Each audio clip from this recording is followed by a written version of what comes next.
back the money. Pay. Iyo lendlela yokuziphatha eyaholela ekuthena amalungu e-EFF angamashumi amabili asithole ngaphambi kwekomiti lePhalamende lokuziphatha namagunya. Leli komiti linamalungu ayishumi okungamalungu kakhongolose ayisithupha kanye nayisihlanu aphuma emaqenjini aphikisayo.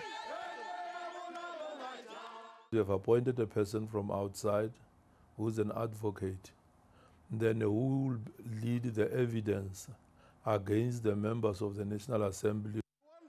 Ukutholakala kwamalungu enecala kusho ukuthi ke leli komiti lingaphakamisa izigwebo ezimbalwa okubalwa isexwayiso esihloniphekile noma ke ukumiswa kwamalungu ePhalamende ehola noma engaholi izinsuku ezingama-30 kodwa ke kulele kwiPhalamende ukuphasiswa kwesigwebo.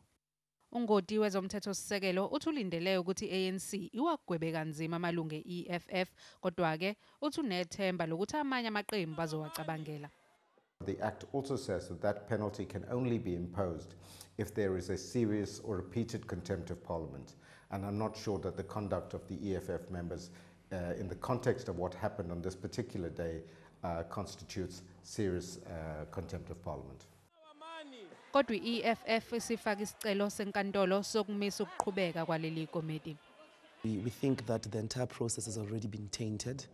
Several threats have been made by some of the members of the Powers and Privileges Committee against members of the EFF, and it has turned into some sort of a kangaroo court.